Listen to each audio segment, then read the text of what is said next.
Good morning. Welcome to the KetoMom page. My name is Stephanie, and we're going to have a great conversation this morning. So as you're tuning in, where are you tuning in from? I have a couple things that I want to talk about. I'm going to talk about who are you and what does that mean? I'm going through this book called The Pursuit. I've actually already gone through this book before. If you've been following along for a while, we've gone through books for 2 years. At any point in time, you can go to, we have a website or a blog. It's KetoMom Secrets, all one word. So if you go to ketomomsecrets.com and you click on book club, you can go through, I think it's like 25 books. I don't really know. But one of them was The Pursuit. And so what I'm doing until we get to our next destination is I'm just picking out a couple topics out of the book to talk about. So today we're going to talk about who are you? What does that mean? What does that look like? What are you called to do? Just a couple thoughts to get you thinking this morning. I believe 100% your mindset is so important. It really determines if you're going to hit your goal or not hit your goal, if you're going to achieve the things that you say you want, or if you're going to sit back and just sit in the comfort that you know because it's comfortable but not. Make sense? So where are you tuning in from? I was listening, so I was reading this morning. You guys, it's a rainy day here in Minnesota. I was reading this morning and just getting my own mindset right. I opened up my social media and I had a ton of questions of where are you moving? Why are you moving? I can't believe that you're moving. I missed something. And it's interesting. It's interesting why somebody, you know what? Let me rephrase this. Isn't it interesting how you can follow somebody's life on social media and you're like, man, why would you do this? Or I would never do that. Or I can't believe that the amount of people that have said to me, I can't believe that you're leaving that home. I just chuckle and I'm like, yeah, our family prior to COVID, prior to the pandemic, traveled a ton. We've lived in many different states. You would think we're a military family, but we're not. And so change to us isn't new. But we also really, truly like to just go, all right, where is the Lord leading us? Is there an opportunity? Why are we leaving this amazing home? So it was interesting to hear people's perspectives and thoughts on, I can't believe that you're moving. We're moving from Minnesota to Florida. Why? And the other day I told this lady, she was a little rude about it from what I could read and gather. And I said, she was like, I can't believe, and her perspective. And I said, we're moving to Florida. And she goes, why would you do that? And then whatever else she said. And I said, because I want to. Probably not the best answer. But here's what I'll tell you. And I was thinking about this morning as I was reading this chapter called Who Are You?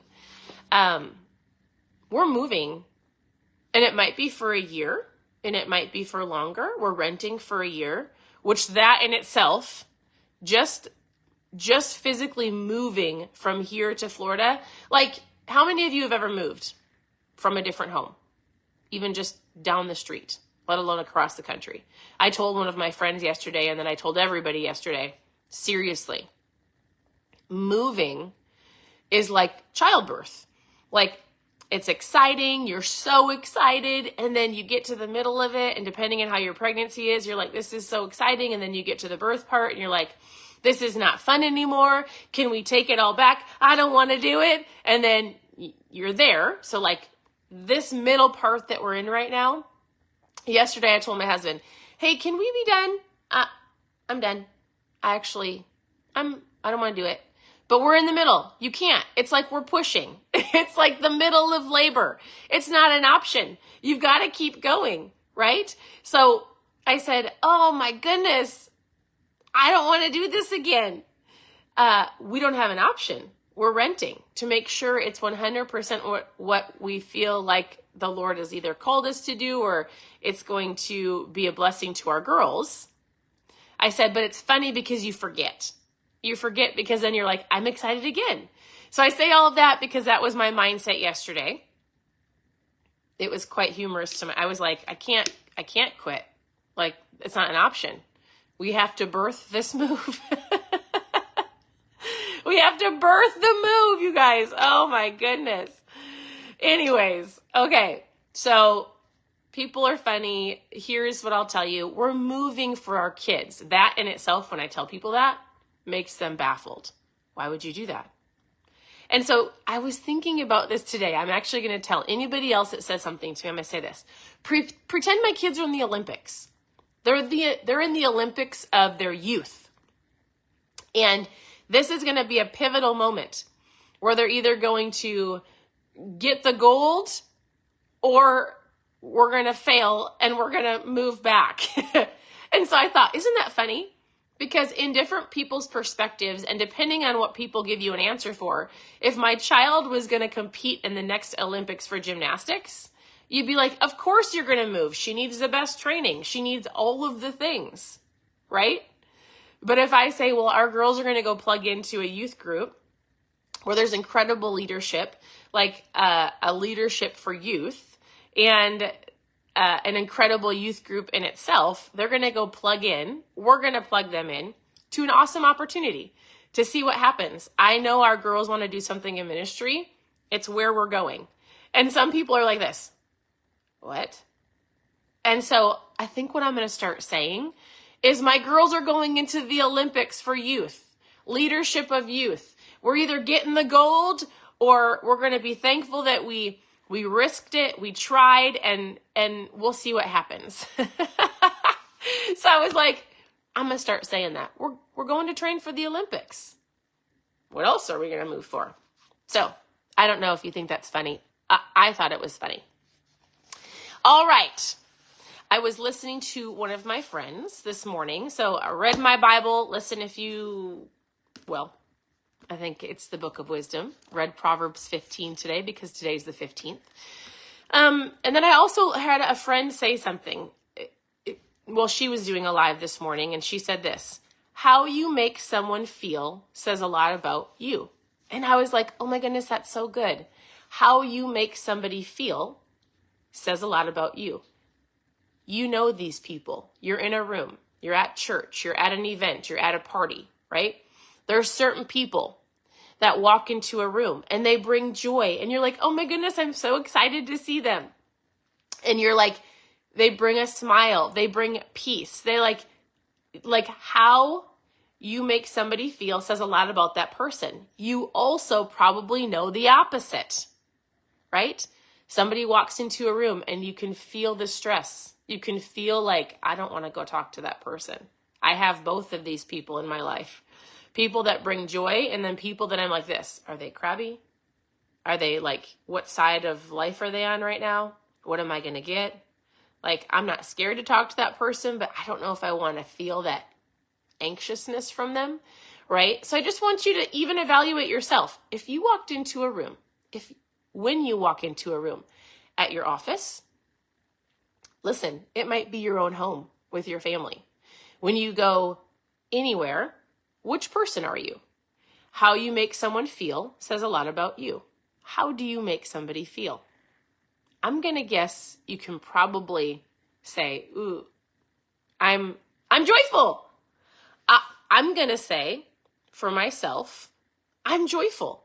When I walk into a room, I walk into a room with a smile. I'm excited to see people. Like, I want to encourage somebody. I want to make their day. You probably might say to yourself, yeah, that's not me. Like, I don't feel joyful myself. Therefore, I probably don't bring joy. Just a thought, right? So I'm reading this book called The Pursuit. I've already read it probably 20 times. I'm going to skip to chapter 4. And I'm going to read to you a little story because I thought it was great to help you figure out who you are. Who are you? So he says this: I would rather be hated for what I am than loved for who I am not. You've got to know that you've got to know who you really are. When you know who you are, you don't have to prove to people who you are. You don't have to prove to anybody else who you are to everybody else, right? Like, it's kind of like even our move. Do I have to tell everybody why we're moving? No. But I also have chosen to be on social media, right? And a lot of people think they know my whole life, although I share with you probably this much of my life. I'm about to share this much of my life as soon as we move, because we're switching some priorities. And we are starting a podcast, my husband and I, and it's going to be called The Happy Couple. And we're going to cover a plethora. And I've been saying this for a while, but we're actually going to do it. You're going to get to know more of me, which opens the door to more criticism, but also hopefully opens the door to help people in lots of different areas of their life. Here's a story that I thought was funny. I'm going to read it to you because I laughed this morning. A middle-aged man had a heart attack, and she was taken to the hospital. While on the operation table, she had a near-death experience. Seeing God, she asked him if this was it, if she was done. God said, no. You have another 43 years, 2 months, and 8 days to live. Upon recovery, the woman decided to stay in the hospital and have a facelift, liposuction, tummy tuck, etc. She even had someone come in and change her hair color, figuring since she had so much more time to live, she might as well look good, right? And feel good. She got out of the hospital after the last operation, and while crossing the street, she was killed by an ambulance speeding to the hospital. Arriving in front of God, she demanded, and she said, I thought that you said I had another 40 years to live. And God said, oh, I'm so sorry I didn't recognize you. Listen, I read that this morning and it made me chuckle. But I'm like, how often do we try to be somebody else? How often do we try to be like some people on social media? Did we forget who we even are and what makes us excited about us? You know, I work with a team of people. I have an incredible team of people that I talk to every single day. And when somebody just becomes a part of our team, something I'll say to them is, hey, who are you? They're learning about social media. They're learning how to share what they're excited about. And I'll coach them on, tell me 5 things that make up you, especially moms. And it would be interesting if you wanted to play full out and comment. Like if I were to say, what are 5 things that make you, you? Not even like, you could say, sure, I work here, or I'm a doctor, or I'm a home care provider, or I'm a teacher. Your hobbies. Tell me 5 hobbies that make you so excited. Things that you're excited about. It could be like, I'm excited about the orphans in Africa.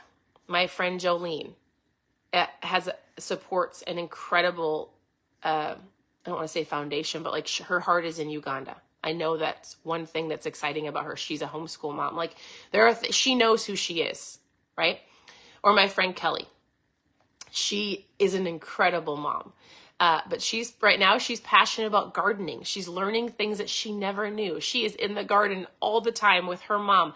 She has built an incredible relationship with her parents over this last year. Like her heart is in the garden for her kids. Her heart is to be the best mom she can. She's an incredible wife, and she fully supports her husband and is loving learning new things. Like, who are you? You can't be the best version of you if you don't know who you are, right? So after that funny story, he says, I want you to be yourself. I want you to think about it. Aren't most of the discontented people, trying to be something that they are not, or trying to do something they are not supposed to do? The reward for conformity was that everyone liked you except for yourself. The reward for conformity, the reward for not going after the best version of you or the things that you're excited about, is everybody else liking you and you not liking yourself. So the thought for today is, do you know who you are? Are there things that you're not doing or accomplishing or going after because it scares you? You actually forgot. You've become so ingrained in your job and maybe parenting that you're like, that was me in the past and I could never do that again, which isn't true, right? Some things need to shift and priorities might need to shift, but who are you? He goes, your potential is whatever you make it. One of the hardest things about climbing the ladder of success is getting through the crowds of copies at the bottom. The number of people who don't take advantage of their talents is more than made up by the number who take advantage of the talents that they have. You are a specialist. You are not created to be all things to all people. Actually, I need to say that to myself. You are not created to be all things to all people. Did you know that? You are the greatest miracle in the world. Stand out and don't blend in and do the things that you're called to do. None of us are perfect. And if we were, nobody would recognize it because a lot of people are out to criticize anybody anyways, to criticize them. Listen, the biggest enemy of most of us face is ourselves. That nagging voice that says, be like him, be like her. You're not worthy. Do what she does. Don't do what you do. People will make fun of you. That's silly. Why would you pursue that? Why would you not? Right? Do you know who you are? You were made on purpose for a purpose, and there's something for you to do that nobody else can do.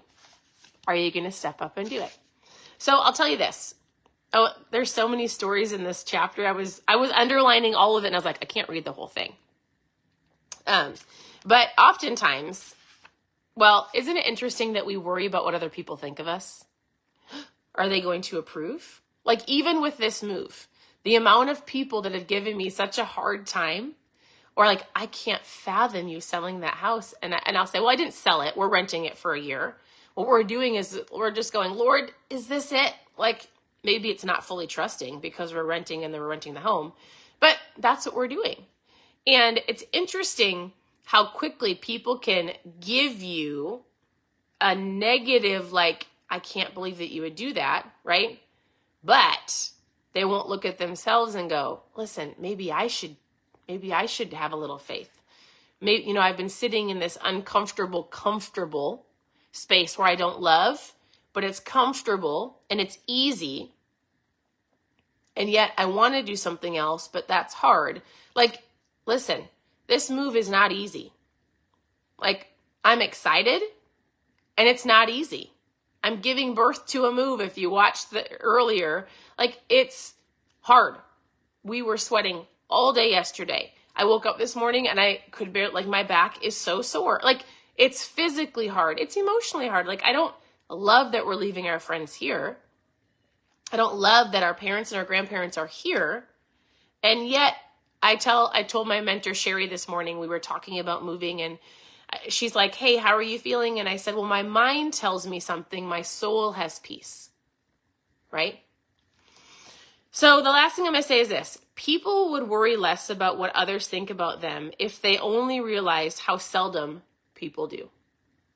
Isn't it interesting how we don't always make decisions based on what we're excited about, our gifts and our talents, because we're worried about what other people think, when in reality, people are usually looking inward of like at themselves and not really looking at you. Which kind of contradicts what I was saying because people are looking at you, but do you know what I'm saying? Like they're also still focused on themselves. Anyways, I thought this was super, super great. I'm going to say, there's so many good things. Listen, you've got greatness inside of you. Dare to be the best version of you. Dare to be you. Go after the things that are inside of you. Who are you? My daughter and I have a podcast called Who Is She Becoming? Really geared towards teens, but we touch on it's women. It's going to be mainly women. There's some men that listen to it. But if you go to Spotify or the podcast app, it's called Who Is She Becoming? We are going to record one today before we end up leaving. And my husband and I have one coming out. And here's what I want you to know. That life is short. Life can be long and short. It might be, you might be blessed with 100 years. You might not be. We're not promised tomorrow. And for those who maybe don't remember who you were or are, the things that you were so excited about when maybe before kids, or, you lost yourself in the midst of just, hey, I'm surviving. There are things that you're called to do. You have greatness inside of you. And it doesn't matter what other people think about your gifts and your talents. If it excites you, that's what you're called to do. If it brings you joy, you're probably really good at it. But you have to remember what it is. And so as you're going throughout your day, think about it. What have I lost? Like, yes, like Amy says, I'm searching to find me. Go find yourself. That means you might have to sit in some quiet. You might have to go, what brought me joy years ago? What did I love to do? Was it painting? Was it taking pictures? Was it running? Was it serving? Was it volunteering? Is it an organization that brings you joy? What is it? Because you're called to do that. Not just to exist, not just to survive. Some of us parents can feel like that sometimes. We're moving for our children. We're moving because I feel like it's going to set them up for like I told my dad and I were talking, and I talk to him every day, and he's such a great man. And I said, you know what, Dad?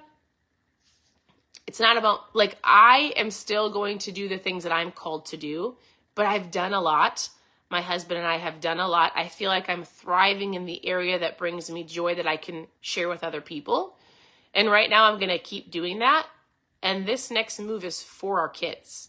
This next move is to set them up to what they believe they're called to do. Might not make sense to anybody else, but guess what? Your reasoning doesn't have to make sense to anybody else. And it might make people mad. My parents are 100% on board. They know it. They see our children. They're like, it's so cool that you have the opportunity and that you've made that a priority. That's my priority. Some of you give your life to your kids' sports. Not wrong, right?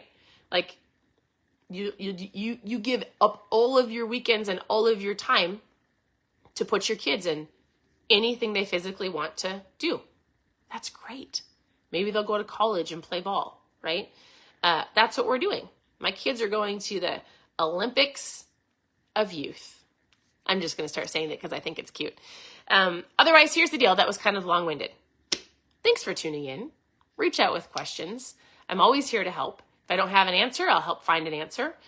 You can go to ketomomsecrets.com and click on how to get started, click on recipes, click on book club. I've gone through books for years. It is raining today, so we are going to be cleaning, and I do have to pack up some trial packs for ketones. So if you've been wanting to try ketones, let me know. I'm going to pack those up, post trial in the comments. Whatever questions you have, post below, reach out with questions. I hope you have a wonderful day. Lastly, we did have a call last night, and it was about my company, my community, the opportunity. So if you're already loving ketones and you want to know more about what we do, hear more about our company, what it could look like for you, let's chat. Just post live in the comments and I'll send that to you. There's a replay.